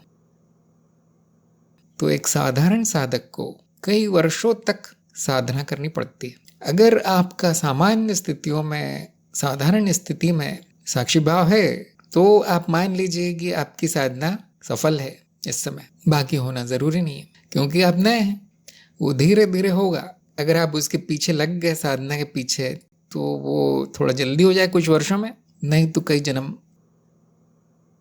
जैसे हर साधना होती है, वैसे ये भी साधना है, उसमें समय लगता है, उसमें थोड़ा सा, हम तो कहते हैं इसमें कार्य नहीं लगता, इसमें प्रयास नहीं लगता, लेकिन इच्छा तो लगती है। तो उस समय मैं कैसे, कठिन परिस्थिति में कैसे साक्षी भाव में देखूं, जैसे आप साधारण परिस्थिति में देखते हैं। क्या कोई नया तरीका निकालना पड़ेगा कठिन परिस्थिति के लिए? बिल्कुल नहीं। साक्षी की दृष्टि में हर परिस्थिति एक समान है, तो इसीलिए कोई नई विधि तो नहीं दी जा सकती आपको कि ये परिस्थिति हो तो साक्षी भाव के लिए ये करना है, और दूसरी परिस्थिति हो तो साक्षी भाव के लिए वो करना है। ऐसा तो है नहीं। और साक्षी भाव के लिए क्या करना है? वो तो स्मरण मात्र है। स्मरण करने वाला कौन है? कोई भी नहीं है। तो करना क्या है फिर? कुछ भी नहीं। अगर आपका संकल्प है, अगर आपकी इच्छा है, अगर आप में संस्कार पड़ गए हैं ज्ञान के कि यही मेरा जीवन है, अब ज्ञान का स्मरण, साक्षी का स्मरण, साक्षी में लीन होना, तो वो अपने आप होगा। जैसे कि मैंने अभी बताया था, कोई करने वाला तो है नहीं, कैसे का प्रश्न ही नहीं आता, क्योंकि वो प्रक्रिया नहीं है साक्षी भाव लेने की, वो ज्ञान का परिणाम है। और बाकी आपकी संकल्प शक्ति है कि आपको उसको कितना, आपका प्रेम है कि आपको कितना प्रेम है उससे, उस भाव से, तो अपने आप रहता है। साक्षी भाव मुसीबतों का इलाज नहीं है। ये प्रश्न वही लोग पूछते हैं जो समझते हैं कि साक्षी भाव से कम वो कठिनाई दूर हो जाएगी। बिल्कुल नहीं होगी। कठिनाई प्रकाशित हो जाएगी कि ये कठिन है, तो उसके लिए साक्षी भाव की जरूरत नहीं हो, तो कोई भी बुद्धिमान व्यक्ति जान सकता है। तो जो थोड़े आगे बढ़ गए हैं साधना में, वो जान जाते हैं कि हाँ ये कठिन परिस्थिति है, तो अपना साक्षी भाव अब छूटने नहीं देते, क्योंकि आ गया है तो वो छूटने नहीं देते, वो भूलते नहीं है, फिर वो उसको महत्व देते हैं। लेकिन कोई नया साधक नहीं कर पाएगा। आप कितना महत्व देते हैं उस साधना को, उस पर निर्भर है कि वो कितनी बार वो स्थिति आएगी। मनोस्थिति है, साक्षी भाव केवल भाव मात्र है, मानसिक वृत्ति है। साक्षी तो हमेशा से है, साक्षी तो स्वतः है। आप उसका ज्ञान भूल जाते हैं कभी कभी कि वो मैं हूं, जो पूरी तरह प्राकृतिक है। कठिन परिस्थिति में बिल्कुल नहीं होगा, इसलिए कठिन परिस्थिति की चिंता ना करें, सामान्य परिस्थितियों से शुरू करें। अगर आपको पहाड़ खोदना है तो बीच में से नहीं शुरू कर सकते, आपको बाजू से कंकड़ पत्थर हटाने से शुरू करना पड़ेगा। ऐसे ही कुछ लोग हैं बोलते मेरा तो नींद में आते ही नहीं साक्षी भाव। मैंने कहा वो नहीं आएगा और वो हमारा लक्ष्य नहीं है। जागृति में आता है या नहीं, ये हमारा पहले उस पर ध्यान दीजिए। उसके बाद भी नींद में नहीं आएगा, स्वप्न में थोड़ा थोड़ा दिखेगा। ऐसे वो धीरे धीरे फैलता है। कितनी प्रचंडता है आप में, कितनी इच्छा है आप में, कितना प्रेम है ज्ञान और ज्ञान की साधना को लेकर, पूरी तरह उस पर निर्भर है। क्या आपको प्रमाण मिला है? नहीं मिला तो एक क्षण भी नहीं रहेगा वो, क्योंकि वो तो शब्द मात्र है। कहीं से सुन लिया है कि मैं साक्षी हूँ, जाना तो है नहीं। जाना तो प्रमाण से ही जाता है, अपने अनुभव से जाना जाएगा, और कोई तरीका नहीं है। तो कैसे का ये उत्तर है कि जानिए पहले। अभी आपके ज्ञान में ही कमी है विदुषी के, आपके साधना में कमी नहीं है, आपके ज्ञान में कमी है, जो कि मुझे कैसे पता, वो प्रश्नों से पता चलता है। साक्षी के भी ज्ञान में कमी है। साक्षी भाव क्या है वो भी आपने अभी तक अच्छे से नहीं जाना है। शायद आप जानते नहीं कि वो स्मरण है। जो जान जाता है कि वो स्मरण है, वो पूछता नहीं कि कैसे लाना है स्मरण, कैसे लाना है स्मरण। आप कोई चीज़ अगर स्मरण में लाना चाहते हैं तो आप कौन सी क्रिया करते हैं, कौन सी टेक्निक है। तो जिसने जाना नहीं है वो ऐसे प्रश्न पूछता है, और फिर उनको मैं वापस भेजता हूँ कि देखिए पहले तो आत्मज्ञान में निश्चय लाइए, पक्का कीजिए उसको, आत्मज्ञान को। उसके बाद साक्षी भाव क्या है वो जानने का प्रयास कीजिए। अब ये नहीं पूछना है कि वो साक्षी भाव कैसे लाऊं जबकि पता नहीं क्या हो रहा है, तूफान आ रहा है दुनिया में, वो बेकार का प्रश्न है। साक्षी भाव क्या है केवल इतना जानिए। पहला चरणबद्ध जाना चाहिए। अगर आप जिस दिन आप जान गए साक्षी भाव क्या है कि वो स्मरण है बस मेरे स्वरूप का, तो आप पूछेंगे नहीं कभी कैसे लाऊं। अगर उसको लाया जा सकता तो सबसे पहले तो मैं बताता कैसे लाना है। कोई तरीका नहीं है। उसके सहायक तरीके जरूर है, जैसे आपकी सत्संग, जैसे साहित्य, ज्ञान के साहित्य पढ़ना, पठन, श्रवण, साधकों के साथ रहना, ज्ञानी जनों के साथ रहना, गुरुजनों के साथ रहना, सेवा करना साधकों की। जीवन शैली ऐसी जब बन जाए आपकी ज्ञानमय जीवन शैली, तो बहुत से अवसर ऐसे आएंगे जिसमें कि वो याद आएगा। जैसे मान लीजिए आप ये जो ज्ञान मार्ग की जीवन शैली, इसको आप मान लीजिए 4-5 घंटे देते हैं रोज, तो इतना निश्चित हो जाएगा कि वो 4-5 घंटे आपका साक्षी भाव रहे। थोड़ा थोड़ा आएगा जाएगा ठीक है, लेकिन रहेगा, क्योंकि ये जो बाहरी कारण है वो उसको समर्थन दे रहे हैं, उसको सहायता दे रहे हैं। लेकिन आपकी जीवन शैली पूरी तरह सांसारिक है, किसी भी कारण से हो, वो कोई बुरी बात नहीं है। ऐसा समय या ऐसे मौके बहुत कम आएंगे जिसमें कि आपको प्रेरणा मिले कि मैं याद भी कर लूँ अब ज्ञान क्या है। एक आध वीडियो उड़ता उड़ता आ जाएगा कहीं, एक आध किसी का संदेश आ जाएगा टेलीग्राम पे, थोड़ा सा हो आएगा साक्षी भाव, थोड़ा सा। हाँ ये होता था ज्ञान, मेरे कार्यक्रम में बताया था। तो यहाँ पे हम कहते हैं साधना में कमी है बस, क्योंकि ये सारे उपाय जो है बताए गए हैं आपके कार्यक्रम में। जैसे रोज मनन के विषय दिए जाते हैं, अगर आप उसमें 1 घंटा भी दे तो आपका साक्षी भाव 1 घंटे तो रहेगा, क्योंकि बिना साक्षी भाव के आप किस पे मनन करेंगे। ज्ञान को याद किए बिना क्या मनन होगा अज्ञान पर मनन होगा। तो ये सब उपाय कर दिए गए हैं, अब आपको अपनाने हैं। क्या इतने ग्रुप खोल के दिए गए हैं, सब कुछ है ना, पूरी साइट खोल के दी गई है, रोज 10-15 वीडियो सुनने को मिलते हैं आपको, ऐसे हजारों वीडियो है, ऐसे किताबें हैं, ये सब क्या है। थोड़ा सा प्रयास है कि आप मार्ग पे अच्छी गति से चलते रहें। क्या आपने उन सब का लाभ उठा लिया? विदुषी से मैं पूछ रहा हूँ, या अभी भी आप बस इस प्रश्न में पड़े हैं कि अपने आप क्यों नहीं हो रहा। देखिए अपने आप होता तो फिर कोई कुछ नहीं करता, फिर कोई उपाय नहीं किया जाता, कोई कार्यक्रम नहीं होता आपका। 3 महीने जो चलता है, जो 3 महीने जो चरण 4 चलते, जो सबसे बड़ा चरण है इस कार्यक्रम का, वो नहीं होता फिर। अगर अपने आप आ सकता हो तो आना तो अपने आप ही चाहिए। फिर भी कमी साधक में है, उसकी कोई विधि नहीं है, उसकी कोई विधि नहीं है, ना विधि में कमी है। जो भी हो सकता था वो आपके लिए उपलब्ध करवा दिया गया है, जो भी जानकारी उसके लिए सहायक है वो सब दे दी गई। जितने सरल शब्दों में बताया जा सकता था वो बता दिया गया है। अगर कोई और कुछ कर सकता है तो ज़रूर कीजिए, वो भी हम उसमें शामिल कर लेंगे, ज़रूर बताइए। तो ये तो बड़ी समस्या है, सभी की समस्या है। अपने आप क्यों नहीं आ जाता, वो भी कठिन परिस्थितियों में, सब मरने वाले, फिर क्यों नहीं आ रहा वो नहीं आता। आपको जैसे साधना की जाती है वैसे करनी है। अक्सर मैं उदाहरण देता हूँ कि हाँ, मैं संगीत सीख रहा हूँ, तबला हारमोनियम सब आ गया, गुरु भी बैठे हैं, और मेरी लता मंगेशकर जैसे क्यों नहीं गा पा रहा, आवाज भी नहीं निकल रही, मेरे तो सुर भी नहीं लग रहा, अपने आप क्यों नहीं हो जाता गुरुजी। और हाँ, यहाँ पे आग बरस रही है आसमान से, युद्ध हो रहा है, गोले गिर रहे हैं आसमान से, अपने आप सुर क्यों नहीं लग रहे मेरे गाने में। अब उस संगीत प्रेमी को आप क्या कहेंगे? क्या वो गायक है? आपको अगर सा भी बजाना आ जाए, सा भी गाना आ जाए 1 महीने में, तो गुरु कहते बहुत अच्छी प्रगति है। सोचिए, ध्यान दीजिए, ध्यान दीजिए आप क्या कर रहे हैं, आप किस मार्ग में हैं, आपने क्या मार्ग अपनाया है, उस मार्ग में क्या होता है, ये साधना कैसी है, चखिए उसको, स्वाद चखिए उसका। मैं आज से लता मंगेशकर क्यों नहीं बन सकती, ये प्रश्न छोड़ दीजिए।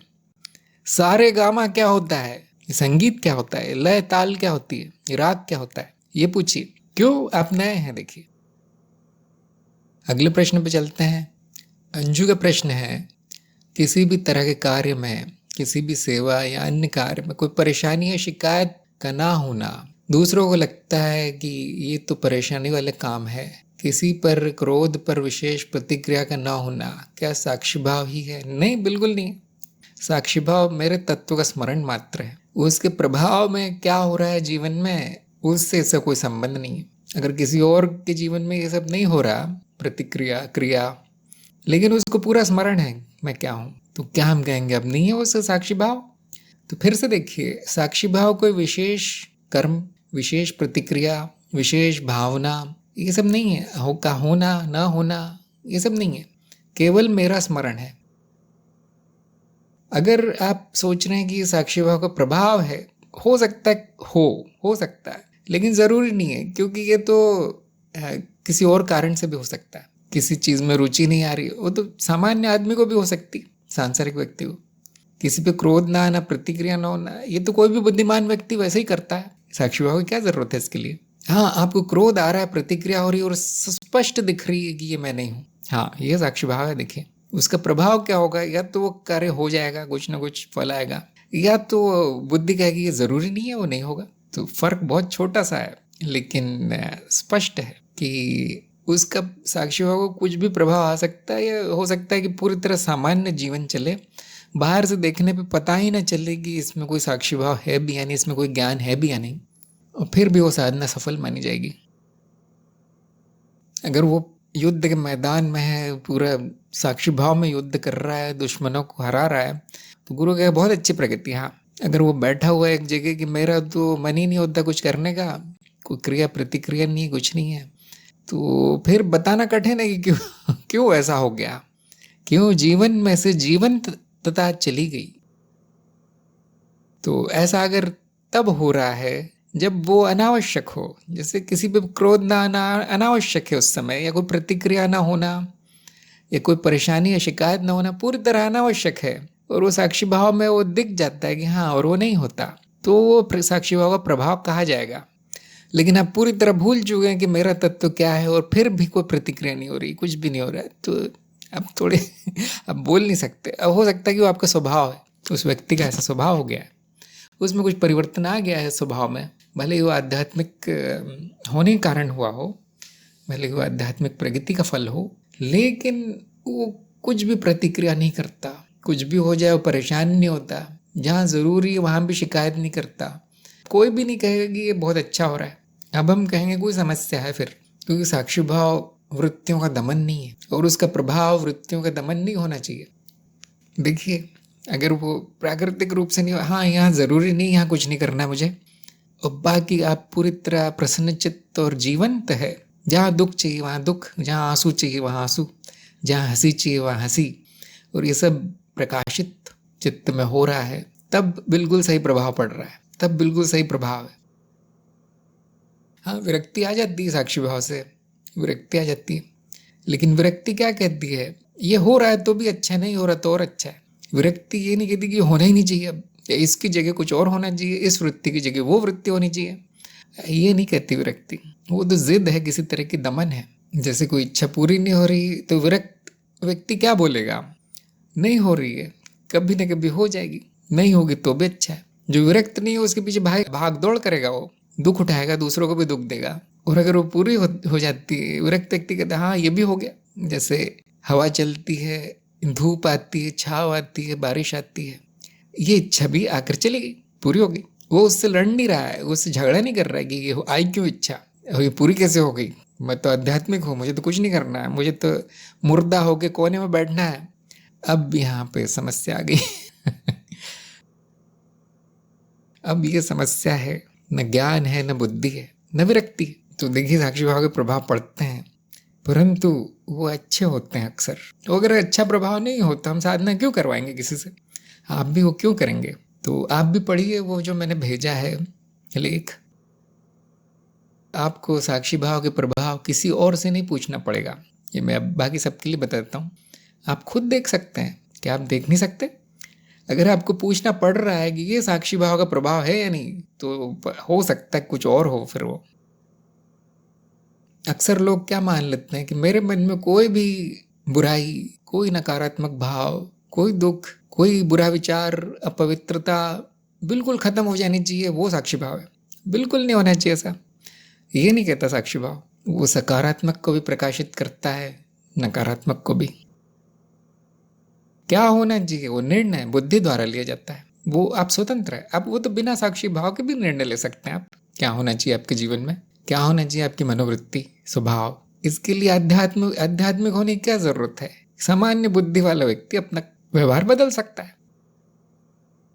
तो साक्षी भाव हम किसी फायदे के लिए नहीं करते, ये बात सबको जानना चाहिए। साक्षी भाव के लाभ हो जाएगा मुझे कुछ, इसके लिए कोई साधना नहीं करता।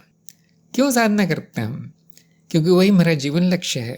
मुझे ज्ञान से प्रेम है, मुझे साक्षी से प्रेम है, इसी में लीन रहना मेरे लिए आनंददायी है, यही सबसे बड़ा सुख है, बस इसलिए करते हैं।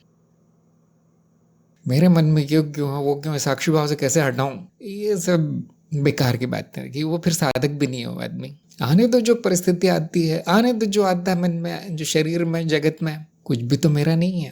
अब क्या बदल रहे हो, अगर वो बदलना है अपने आप बदल जाएगा, नहीं बदलेगा। हर चीज अनित्य है, समाप्त हो जाती है। कितना भी अच्छा कर ले आप, समाप्त हो जाएगा। कितना भी बुरा हो रहा हो, समाप्त हो जाएगा। ये साक्षी भाव का प्रभाव है, ये सच्ची विरक्ति है। तो वो मनो शरीर को ही मैं समझ के उसमें जोड़ तोड़ कर रहा है, कुछ संसार में कुछ कर रहा है, कुछ ठीक हो जाए, रिश्तेदारी ठीक हो जाए कुछ तो फिर वो कौन सा ज्ञान है, फिर ये कौन सा अध्यात्म है, ये कौन सा मार्ग है ये तो विरक्ति नहीं, ये तो बहुत ज्यादा आसक्ति है कि अब अध्यात्म का भी उसने उपयोग अपने स्वार्थ के लिए करना शुरू कर दिया है। आपको शायद विश्वास नहीं हो रहा होगा मेरी बात पे, इसलिए बड़े बड़े गुरुओं को का जीवन देखिए आप, कोई कष्ट से भागा नहीं, कोई इच्छाओं से भागा नहीं। उन्होंने वो इच्छा की जिससे सबका कल्याण हो जाए, उनका भी हो जाए। उन्होंने ये नहीं कहा कि मैं पत्थर बन जाऊं, मुझ में कोई इच्छा ना है। उन्होंने ये नहीं कहा कि सारी दुनिया ठीक कर दूंगा मैं, फिर साक्षी भाव करूंगा कुछ। या उन्होंने ये नहीं कहा कि मेरी साधना से हर चीज, ये शरीर मन की हर चीज से लेके एक एक पत्ती ठीक हो जानी चाहिए दुनिया की। ऐसा कोई गुरु नहीं, ऐसा कोई साधक भी नहीं देखा मैंने आज तक।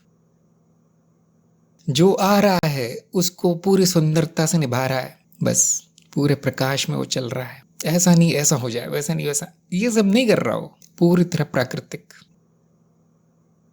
अब हम बोलते हैं हाँ अच्छी प्रगति हो रही है आनंद है, बस आनंद है, शांति है, बाहर नहीं अंदर, क्योंकि मेरा स्वभाव आनंद और शांति है। उसका स्मरण मात्र आनंद और शांति का भाव ले आता है, कुछ करने से नहीं आएगी वो। कितना भी बदल लें आप, स्वयं को जड़ पत्थर बना दे या स्वयं को पता नहीं क्या बना दे, सुखों का पूरा महाराजा स्वामी, हर प्रकार के सुख भोग रहा है वो। क्यों, यही तो होना चाहिए प्रभाव अध्यात्म का।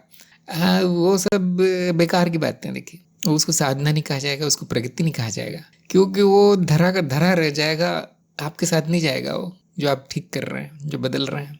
सारी वृत्तियां नष्ट हो जाएंगी, शरीर नष्ट हो जाएंगे, जगत छूट जाएगा, आप रह जाएंगे। वो आनंद, वो शांति रह जाएगी, वो ज्ञान, वो स्मृति रह जाएगी, वो संस्कार रह जाएंगे। उसके लिए आपने क्या किया है ये देखिए।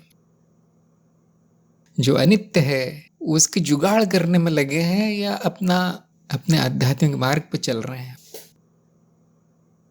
हाँ, अगर ये मैं जो कहता हूँ वो बिल्कुल नहीं समझ में आता, नहीं मुझे तो बस पहले ये सुधारना है, ये सब ठीक करना है, फिर ये कहना बहुत उचित रहेगा कि आपको वो मार्ग पकड़ना चाहिए, क्योंकि उसमें कोई बुराई नहीं है। अगर व्यक्ति अपना जीवन सुधारना चाहता है, रिश्तेदारों को सुधारना चाहता है, कठिनाइयाँ समाप्त करना चाहता है, अपनी इच्छाएं भी समाप्त करना चाहता है, वृत्तियां भी पूरी तरह नष्ट करना चाहता है, मैं कहता हूँ आप मालिक हैं। दूसरे लोग कौन होते हैं बताने वाले? जरूर कीजिए, लेकिन इस मार्ग से नहीं हो रहा तो इसको छोड़ देना ही अच्छा है। फिर ऐसा मार्ग पकड़िए, ऐसा गुरु पकड़िए जिसमें कि वो सुधार हो जाए जल्दी। ऐसे बहुत से मार्ग हैं, खुशखबरी, ऐसे बहुत से मार्ग हैं। फिर जब मृत्यु होगी तो कम से कम ये दुख नहीं होगा कि मैंने कुछ नहीं किया अपने जीवन में, मैंने वो पता नहीं कौन सी बेकार की साक्षीभाव साधना की जिससे कुछ भी अच्छा नहीं हुआ, कुछ भी नहीं सुधरा। कम से कम ये दुख नहीं होगा। कम से कम आपकी ये इच्छा कि वो जीवन में ठीक वो हो जो मैं चाहता हूँ, कम से कम वो पूरी हो जाएगी। कोशिश कर सकते हैं, ऐसा कभी होता नहीं। वैसे मनुष्य जो चाहता है वो उसका ज्ञान है, वो नहीं होता। ठीक वो होता है जो आवश्यक है, जो उसके जीवन में आवश्यक है वो होता है। आवश्यकता का सिद्धांत है। यहाँ बुरा जाएंगे सब बुरा हो जाए, वो भी नहीं होता। तो देखिए, अपना मार्ग दोबारा तय कीजिए। जिनको साक्षी भाव में सफलता नहीं मिल रही कई वर्ष होने के बाद भी, या जिनको लगता है मुझे ये नहीं चाहिए था, मुझे तो वो चाहिए था जिसमें कुछ अच्छा हो जाए इस जीवन में, तो फिर उसके लिए दूसरे मार्ग है। बहुत से गुरु हैं जो सिखाते हैं जीने की कला। देखिए आपको क्या क्या चाहिए, आपकी इच्छाओं की सूची बनाइए, आप आपको खुद ही पता चल जाएगा क्या हो सकता है ज्ञान मार्ग से, और आपको फिर नया मार्ग चुनना है। कोई भी गुरु नहीं कहेगा कि हाँ तुम्हें कुछ और चाहिए लेकिन मैं तुम्हें कुछ और करवाऊंगा, ऐसा कोई गुरु नहीं बताएगा। ये मार्गदर्शन सही नहीं है। पहले इच्छा आती है, साधक की क्या इच्छा है, उसको क्या चाहिए, फिर मार्ग आता है। तो अगर वो इससे नहीं हो रहा है, साक्षी भाव या दूसरी से कोई साधना से, तो आपको कुछ और ही बताया जाएगा। और अगर वो मैं नहीं करवा सकता तो आपको कहीं और भेज दिया जाएगा। तो मैंने ये सब जाना है, पढ़ा है, ये सब जो भी छोटा मोटा समझा है उसका क्या क्या वो बर्बाद हो गया? बिल्कुल नहीं। वो संस्कार बन के पड़ा रहेगा जैसे बीज, और जब उसको उपजाऊ ज़मीन मिलेगी, पानी मिलेगा, सूर्य की रोशनी मिलेगी, अपने आप उगेगा, वो अपने आप बढ़ेगा। किसी भी साधना का कुछ बुरा प्रभाव नहीं आता, वो बर्बाद नहीं जाती। निरंजन ने पूछा है कि कठिन परिस्थिति में साक्षी भाव और मजबूत करना चाहिए, और जब कठिन परिस्थिति में भी साक्षी भाव होगा तो कोई भी परिस्थिति कठिन प्रतीत नहीं होगी, सब सामान्य सा दिखाई पड़ेगा। हाँ, आपकी बात 100% सत्य है। आपकी समझ काफ़ी अच्छी हो गई, दिख रहा है। जब कठिन परिस्थिति हो तो और याद आना चाहिए, और ज़्यादा तेज संकल्प होना चाहिए आपका। इसके लिए मैं एक उदाहरण देता हूँ कि जब आप गाड़ी चला रहे हों और खाली सड़क है, कोई भी नहीं सड़क पे, हाईवे है, तो आपको ज़्यादा चिंता की ज़रूरत नहीं है। आप जितनी तेज चाहे चला सकते हैं, आराम से गाने सुनते हुए, खाते पीते, बातें करते हुए चला सकते हैं। लेकिन जैसी भीड़ भाड़ आती, गाँव आता है, गाय भैंसे और लोग सब चल रहे हैं सड़क पे, कोई यहाँ से आ रहा है, कोई वहाँ से आ रहा है, कोई पीछे से आ रहा है। अब आप वो सब छोड़कर सिर्फ आपको सड़क पे ध्यान देना है, सिर्फ गाड़ी पे ध्यान देना है। क्या ऐसा नहीं करते आप? ऐसे ही जब जीवन में कठिन परिस्थिति आती है तो सब छोड़कर साक्षी पे ध्यान देना है। लेकिन वो ऐसा होगा नहीं, है ना, इतनी जल्दी नहीं होगा। अगर आप में ये सूझबूझ है, कुछ लोग होते हैं ऐसे, है ना, कुछ लोग होते हैं, इतना आत्मनियंत्रण है, इतना संकल्प उनका तेज है, उनमें इच्छा तेज है। कठिन होने पे सबसे पहले तो मैं यही याद करूंगा, पहले जो कठिन समय से पहले ही उसने ये संकल्प बना लिया है, उसकी साधना कर ली, प्रैक्टिस कर ली उसकी। जैसे आप गाड़ी चलाने की साधना जो है पहले खाली सड़कों पे करते हैं या छोटे मोटे शहर में करते हैं जहाँ भीड़ नहीं है जगह में, उसने पहले कर रखी है, तो वो देखेगा कि हाँ कठिन परिस्थिति में तुरंत याद आता है। वो सब भूल जाता हूँ मैं, पहले तो यही याद आता है कि मेरी साधना क्या है, मेरा मार्ग क्या है, मैं क्या हूँ, मैंने किस लिए जन्म लिया है, पहले तो यही याद आता है। हो सकता है कि वो छूट जाए, हो सकता है कि वो भूल जाए, वो परिस्थिति ही ऐसी हो, तो कोई बात नहीं, छूट सकता है, उससे फायदा क्या होगा? लेकिन क्या वो कठिन परिस्थिति चली जाएगी? बिल्कुल नहीं जाएगी। और कठिनाई और ज़्यादा दिख पड़ेगी, क्योंकि जब आप थोड़े सोते रहते हैं, बेहोश रहते हैं, तो शायद कभी कभी वो कठिनाई पता भी ना चले क्या हो रहा है। लेकिन अब साक्षी भाव आ गया, अब हर चीज बारीकी से दिख जाएगी आपको। मैं ही नहीं कहते कुछ चली जाएगी, बिल्कुल नहीं जाएगी, और स्पष्ट दिख जाएगी। अब ये परीक्षा में परीक्षा हो गई, देखिए मुसीबत के ऊपर मुसीबत। कि मैं तो सोचता था साक्षी भाव से सब ठीक हो जाएगा, ये तो 10 गुना तेज गति से दिख रहा है मुझे सब आते हुए। अब जो बाद में आने वाली फल हैं, जो मुसीबतें जो साथ में ये लेकर आई है मुसीबत, सब दिख रही है मुझे। तो बड़ा साहस चाहिए, वीरता चाहिए, वीरता का गुण चाहिए व्यक्ति में। क्योंकि कुछ साधक ऐसे हैं जिनके सामने कोई परिस्थिति खड़ी होती है, वो अपने अगले 4 जन्मों तक देख सकते हैं क्या होने वाला है, क्या प्रभाव आने वाले, देख सकते हैं आप। कोई बड़ी चीज नहीं है। ये आदमी मेरे सामने खड़ा है, झूठ बोल रहा है, ये सब आप देख सकते हैं कि वो प्रभाव कहाँ तक जाएगा, क्या क्या हो सकता है। हाँ, नया व्यक्ति नहीं कर पाएगा, नया साधक नहीं कर पाएगा। तो साक्षी भाव का ये अर्थ नहीं कठिन परिस्थिति चली जाएगी। साक्षी भाव का ये अर्थ है कि कितनी भी कठिनाई हो, आपको उसका सामना करने की शक्ति मिल जाएगी। जैसे एक सामान्य व्यक्ति पागल भूत की तरह भागने लगता है कठिन परिस्थिति होने, वो ऐसा नहीं होगा। लेकिन जो होना है वो हो के रहेगा। क्या मैं रोऊंगा नहीं, क्या मुझे गुस्सा नहीं आएगा, क्या मुझे कोई और भाव नहीं आएगा, कोई कुछ बोलूंगा नहीं, ऐसा कुछ नहीं है, सब होगा। तो वो इतना पागलपन में नहीं होगा, बस थोड़ा संतुलन आ जाता है, बस कोई फायदा नहीं साक्षी भाव का। हाँ, थोड़ी बुद्धि और चलेगी अच्छी, और आप जल्दी उसका हल कर पाएंगे कठिन परिस्थिति का। कम से कम उसको और कठिन नहीं कर देंगे, जो कि कोई भी बुद्धिमान व्यक्ति करता है, भले ही वो साधक हो ना हो, साक्षी भाव में हो ना हो, ज्ञान हो ना हो, कोई भी बुद्धिमान व्यक्ति जो करता है वो आप करेंगे। बाद में धीरे धीरे वो आपके लिए सामान्य बात हो जाएगी। ठीक वैसे जैसे 10-20 वर्षों तक गाड़ी चलाने के बाद आप रात को भीड़ में, पूरे ट्रैफिक जैम में आराम से चला लेते हैं बिना विचलित हुए।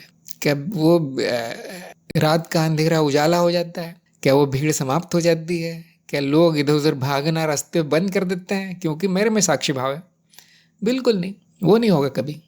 हाँ, आप पागलों समान व्यवहार नहीं करेंगे, कार में बैठ के चीखेंगे, पुकारेंगे, वो गालियां नहीं देंगे, बस इतना होगा। क्योंकि आपको पता है सब हमेशा ही होता है, ये भी बीत जाएगा, गाड़ी आगे बढ़ जाएगी, इतनी संतुष्टि आ जाती है बस। तो ध्यान दीजिए, क्योंकि ये जो विषय है बहुत बार निकलता है, क्योंकि सब नए नए लोग आते जाते हैं कार्यक्रम में, और उनको सब कुछ बताना पड़ता है फिर से कि साक्षी भाव कोई चमत्कार नहीं है, कोई चमत्कार नहीं होगा यहाँ। इसीलिए वैकल्पिक रखेगी ये साधना। जिनको चमत्कार चाहिए वो ऐसा मार्ग चुनिए जहाँ कुछ होता है चमत्कार, कोई बुराई नहीं है। यहाँ क्या चमत्कार होगा? आपकी आध्यात्मिक प्रगति तेज होगी निरंतर साधना से, अखंड साधना से, और कुछ नहीं होगा। ये जो भी हो रहा है वो छूट जाएगा, जल्दी छूट जाएगा, बस ठीक नहीं होगा, छूट जाएगा। देखिए आपका लक्ष्य क्या है, ठीक करना है, छोड़ना। और गुरुजनों ने ये भी कहा है कि मिलेगा नहीं दोबारा फिर ये ट्रैफिक जैम, ये रास्ते, ये गाड़ी, कुछ भी नहीं मिलेगा। जिसको विश्वास करना है कर ले, नहीं तो भी कोई बात नहीं, आपको अपना लक्ष्य देखना है। नहीं तो ज्ञान भी काफ़ी है, मुझे ज्ञान हो गया, हाँ, अब उसकी साधना करना नहीं करना वो सबकी पसंद है, अपनी अपनी पसंद है, कोई और साधना कर लीजिए। बोध प्रिया ने कहा है, सत्संग में सदस्यता समाप्त होने के बाद अगर कोई प्रश्न के उत्तर आपसे जानना हो तो क्या आपको प्रश्न भेजने से वो सत्संग के माध्यम से प्रकाशित होने पर जाना जा सकता है? क्या ऐसा हो सकता है? अगर आपको कोई प्रश्न है तो बहुत सारे ग्रुप खुले हुए हैं, जैसे बोधि वार्ता सत्संग है, या बहुत से हैं, उनमें पूछना चाहिए। या फिर आपको अगर कोई विशेष प्रश्न है जो मैं ही उत्तर दे सकता हूँ, कोई और नहीं, तो आपको सीधे मुझे संदेश भेजना चाहिए, टेलीग्राम या ईमेल पे। लेकिन मैं ऐसा उम्मीद करता हूँ कार्यक्रम होने के बाद कि जो भी ज़रूरी आपने जान लिया होगा, और जो छोटा मोटा है कि ये चीज़ कहाँ मिलेगी, वो लिंक कहाँ है, वो किताब कहाँ है, वो आप कहीं और से जान पाएंगे, उसमें मेरी ज़रूरत नहीं पड़ेगी। लेकिन फिर भी कुछ हो सकता है कि जीवन में कोई घटना हो गई, कोई अशुद्धि है या कुछ है, या आप ज्ञान प्रसार में हैं, आप जानना चाहते हैं इसे, ये कैसे करूँ, वो कैसे करूँ, उसके लिए आप सीधे संदेश भेज सकते हैं सभी लोग। लेकिन अब वो नहीं करना चाहिए कि हाँ अब ये अनुभव करता क्या होता है, इसके 2 भाग कैसे कर दिए, ये सब फिर मैं नहीं बताऊंगा, उसके लिए बहुत से ग्रुप खुले हुए हैं। तो हमारा समय समाप्त हो गया है। यदि आपके प्रश्न बच गए हो तो अगली बार ज़रूर पूछिए, साधना जारी रखिए। सभी का सत्संग में आने के लिए बहुत बहुत धन्यवाद। नमस्कार।